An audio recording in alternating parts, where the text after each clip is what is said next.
I'd been after that damn thrush for a week. I saw it once skimming low near the canal. It was a nervous thing with a chest like it had been sprinkled with pepper. It was nothing flashy, but that glimpse left me wanting more. I think it was the fact it wasn't meant to be here. It was definitely off course. It probably caught the wrong gust somewhere south and ended up where it shouldn't have. I hadn't seen one in this area before, not in all the years I've been coming out here birdwatching. So I kept coming back every morning. I put boots on before the town woke up, shoved my scope in my bag, as well as some snacks and a thermos of tea, and followed the same muddy tracks through the trees. There's a battered old notice board nailed up near the canal shelter, faded from years of sun and frost. I never meant to make a habit of checking it, but lately I couldn't help myself. It used to be the usual mess of dog walker ads, but now it was littered with missing persons posters. I often glanced at it on the way in, but on Monday I spotted Gareth with his uniform jacket half buttoned up and radio clipped to his shoulder, leaning over it with a staple gun. "All right, you old sod," Gareth said, glancing sideways without turning fully around. "Morning to you too," I said, grinning. He snorted back again. "You're trying to court that bird or marry it. If it starts slitting back, I'll let you know." I stepped up beside him. "Who have we got today?" He tapped the edge of the top sheet. It was a woman in her mid-20s. The printout looked like it had been taken off Facebook. Below her was a boy about 8 or 9 from the look of him. "Both this week," Gareth said. "It's been building real slow. One here, one there. Woman and little lads always look similar, but they never related. We meant to keep it on the hush, but come on, it feels like someone's picking them out on purpose." He rubbed the back of his neck. "Problem is the so to go off on." I didn't know what to say to that. Instead, I gave a quiet hum and watched him press the paper flat with the side of his hand. "I see you got a busy morning. A few more of these to stick up around town, then back to the station to pretend I know what I'm doing for hours. Maybe sneak a copper if the phone stops ringing long enough. Living the dream," I said. Gareth huffed and laughed through his nose and stepped back. He squinted at the board, making sure it all lined up, then gave me a serious look. "If you see anything strange out there, you let me know. Just me, but you already knew." I was a bit off. He gave a dry laugh, then moved on. I watched them go, then turned back to the trees. "The woods out here go on longer than most people reckon from the main trail. It all looks neat and groomed, with a couple of picnic benches and the odd wooden sign pointing out butterflies or fungus. But you only have to take a few steps off the path and it all folds in on itself. It all becomes a slow, thick mess of hawthorn, alder, and nettles you can't avoid." Where I'd seen the thrush last was off to the left, well past the cut of the canal, and into the sort of tangle that would make most people turn around. But I'd grown up out here when I was little. These woods were my patch way before mobile phones and the estate got bigger. I used to spend hours getting lost on purpose. Me and a couple of mates built a half-rotten den out there once, proper deep, where the brambles got thick. We nicked a couple of planks from a skip and a bit of tarp we weren't meant to have back then. It felt like a bloody fortress. I don't go in as far these days, but that thrush wasn't going to hang about on the edge trail, not after a week of me stomping through. If I wanted another look, I'd have to push deeper music. It was just past noon when I tucked myself low between a couple of twisted hazels and a rotted out log that must have been down for years. Bracken came up to my knees and spotted a nasty invasive plant that looked like it was slowly infecting the entire woodlands. Then I heard a clink like metal on metal. It wasn't loud, but it cut clean through the trees, and I started to ponder what it could be. Maybe someone fly-tipped out here, though it would take some effort, though I wouldn't put it past a few of the scruffs that live near my end of town. Either way, you don't usually hear that sort of thing that deep in. I stayed crouched and listened. It kept coming, clink clink. Sometimes on its own, sometimes in twos or three. Each one seemed to come from a different spot, first to my right, then behind me. Then dead ahead. It gave me a jolt, scared me enough to stiffen me up a bit. I stayed where I was, listening hard. Then it came again. Clink. I slowly lifted myself, just enough to see over the log. It took me a second to find it, but there, perched on a low stump, was a missile thrush. I watched as it tilted its head and opened its beak to make that same metal clink. Perfect and crisp. It threw me a bit. Sure, missile thrushes will copy the odd sound, but they're not known for it like some others. And even if they were, why that noise out here in the thick of the woods? There's nothing metal for miles. It must have learned it nearby, heard it enough to copy it back like that. It shifted once more, then took off. His wings caught the lies as it darted between branches and dipped through a narrow line of boulder. I followed carefully. The ground here was knotted with roots and soft underfoot, spongy.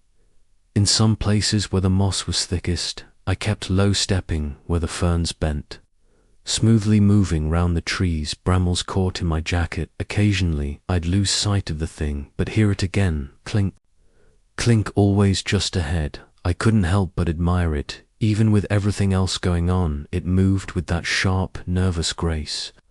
Missile thrushes have the patterning across his chest, looked darker in the shade, almost oily, and its eyes flickered back at me now and then, like it knew I was behind it. I'd watched birds my whole life, but something about this one held me. It veered left again, then dropped out of sight. I pressed forward, pushing through a wall of damp brush, and there it was sat. At top, a rusted metal roof, wings tucked in head, turning slowly. The building looked more like an old shed. It was narrow, sunken slightly into the slope, edges softened with age, and dirt tarps had been thrown over the top and weighed down with netting, but they started to rot and curl back. The thing looked forgotten, as if it hadn't seen proper use in years. The door at the front was heavy-duty, bolted shut. A padlock hung from the frame, rust crusted deep into the mechanism. Then I heard it again, clinked, but the bird didn't move. It stayed still on the roof, feathers, flat eyes fixed somewhere behind me. The sound hadn't come from it this time. Clink, clink, clink, this time more sporadic. I edged closer, careful not to snap any branches. Underfoot, a smell something like bleach hung in the air. The noise persisted. I circled around to the far side, where one of the lower panels had warped out of the frame, a gap maybe a foot wide. I dropped to my knees, brushed the bracken aside, and pushed myself through. Inside it was hotter than I expected. It felt wrong. Straight away the air hit the back of my throat in a way that made me want to spit, and there wasn't much light, so I pulled out my emergency torch. The floor was concrete, and sloped slightly. At the far end was 6 cages welded straight into the ground, proper thick steel. Each one had been lived in, no question about it. Blankets pressed flat from used bits of paper, and string trays with hairs in them, kids' clothes. One had a muslin cloth baby-sized, another had what looked like makeup, just the stub of a lipstick and a broken comb. None of it matched, none of it made sense. The last cage had a little boy in it. He couldn't have been more than 7. He was curled up in the far corner, under a blanket, blinking slow, like he'd just woken up. His face was gaunt, but clean. He looked after, in the way a pet might be. No marks I could see. Then I noticed the strip of faded cloth pulled tight around the back of his head and knotted hard enough to leave a mark, a gag. Once he got a good look at me, he started moving quick and panicked, trying to talk through the gag, pointing to the lock, then to the floor. The cage was bolted shut. I rattled it gently, but it didn't budge. "I'm going to get you out, all right," I said, trying to keep my voice steady. "Just hang on." I got up and started checking the room. There was a grimy and dented surgical table in the corner, with one leg braced on bricks. On it was a scalpel, a bond knife, thin and stained tweezers, blackened at the tips, and a jar of cloudy liquid that looked like it was meant to clean them, though it hadn't been touched in a while. Most of the metal had what appeared to be dried blood crusted in the grooves. Seeing the tools turned my stomach a bit. I kept looking at them, trying to convince myself they were just old junk, and that the blood was rust, but I couldn't, not with a boy behind me. I stepped over a length of pipe and crossed to the far wall. The freezer chest was low to the ground and held shut with a thick rubber strap. A mess of jumper cables fed out the back, still hooked into the terminals of a car battery. It buzzed faintly when I touched the lid. Inside were plastic tubs, stacked tight, about half a freezer full, and each was labeled. The top one, Reed Shannon's scalp, Benjamin lower left arm Shannon. Teeth. Even through the frost I could tell they were real. I slammed the freezer shut and held the lid down for a few moments. Then I pulled out my phone and started snapping. Flash lit up the space as I took pictures of the freezer tools and cages. I felt clumsy doing it, my hands slick with sweat, but it had to be done. I'd make sure to delete them later. I opened maps, dropped a pin where I stood, and fired it straight off. The Gareth found something in the woods. Bad set. My location. Get here quick and don't come alone. I turned, looking for the key, and spotted two mannequins tucked into the shadows near the back wall. One adult-sized, one child. Pinned above them on the wall were diagrams, Polaroids of the same woman and little boy. Scrap paper with rough sketches, measurements, and a shopping list of different body parts. Then I heard a lock shift. At first I thought the boy had been able to free himself, but as I turned, the sudden flush of light flashbanged me. The shape in the doorway stood stiff, its head tilted to its left shoulder, like they were melted into each other. I squinted to see more, but the light from outside made it difficult. All I could see was the bulk of him, broad through the chest, with one arm hanging longer than the other. He stepped in, and I raised my torch slightly. "You don't want to do this," I said. My voice came out quiet and pathetic. He kept moving. The shape of him came into view. He was burned with twisted but healed skin. He was big. He lunged with both weight and power. I stumbled back, caught off guard, and slammed sideways into the metal frame of one of the cages. The torch clattered to the floor, spinning lights strobing around the room. He came at me again, arms wide, trying to grab hold. I dug sideways and shoved my shoulder into his ribs. He grunted and swung one arm to the side of my head. I shoved back, using both hands, pushing him off balance. Toward the table, he knocked. It sent tools scattering, but stayed upright. He came at me again, clumsy but fast, leading with his shoulder. I grabbed a bit of pipe or rod and brought it up between us. It slowed him and gave me just enough room to backpedal and breathe. Everything in me wanted to run, but I knew I couldn't leave the boy alone. He charged again, faster, this time slamming me back into the cages. My shoulder cracked the bars and sent a jolt down my arm. I swung the pipe and clipped the side of his head. He roared, voice all torn up and broken, "Get away from them, they're mine, my Shannon, my Benji." He grabbed a handful of my jacket and yanked me forward. I twisted, kicked hard, and landed somewhere near his shin. He didn't go down, but he gave me just enough space to wrench free.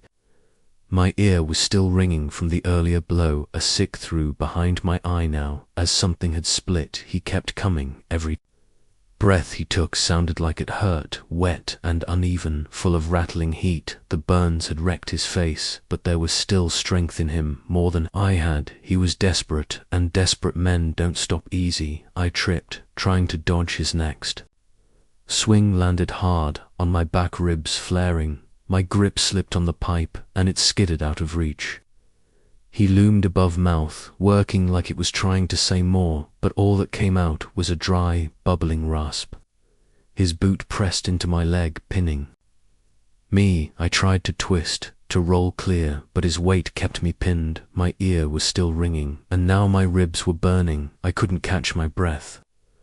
The pressure on my leg grew sharper, harder. He was trying to crush me. The door slammed open behind him. "Down, get the hell down." The man didn't flinch. He kept going. There was a crack of Gareth's pattern slamming down. The figure reeled Back a step, I kicked out hard and caught him just above the knee. He staggered sideways. I said, "Get on the ground." Gareth didn't stop, got behind him fast, and brought the baton down again, this time across the shoulders. The man dropped, there was a grunt, and then Gareth was on him, pinning him, coughing his wrists tight behind his back. The figure flinched, but didn't drop. Got him. Gareth barked. "You all right?" I nodded, caught my breath, and sweat stung my eyes. I dragged myself upright, ribs aching, and used the cages to hold myself up. "We need bolt cutters," I said, voice now back up, arrived quickly. They helped pin him properly and hauled him out, kicking and spluttering like an animal, while another stayed behind to free the boy. Gareth helped me walk back through the trees, mostly acting as a support. Over the rough terrain, paramedics were waiting near the path they took me in, sat me down, gave me something for the pain, then carted me off to A&E to check for concussion and whatever else I'd rattled loose. I gave 2 full statements that day. Then another 2 later in the week. I had to repeat some of it more times than I felt like a few days later. Gareth swung by my place with a flask and some imported cigars. We sat in the garden out back, just like we used to when we were younger. Eventually he said, "Ugly bugger, wasn't he?" "Yeah," I muttered. Gareth nodded, staring into his flask. Didn't even know he was still around. Thought he'd left years back. He used to live on the fringe near the old paper mill. His wife and kid died in a house fire. Poor boogers didn't make it out. Did he always that big?" I asked. Gareth huffed. "Yeah, he's a big lad, worked in salvage. I think used to see him down by the skip bins holding stuff no one else would touch. After the fire something just snapped. We thought he moved off." I took a sip of my drink. "In that shed, those women and boys, he was storing certain parts." "Yeah," Gareth muttered. "He wasn't just storing them, he was trying to put them back together bit by bit." We both went quiet. After a while, Gareth cleared his throat. "It's sick, but..." In his head, he thought he was fixing something, putting his family right. "No fixing that," I said. "Not what he did." Gareth gave a slow nod. "Nah, there's no coming back from that. Did you find that bird you were looking for?"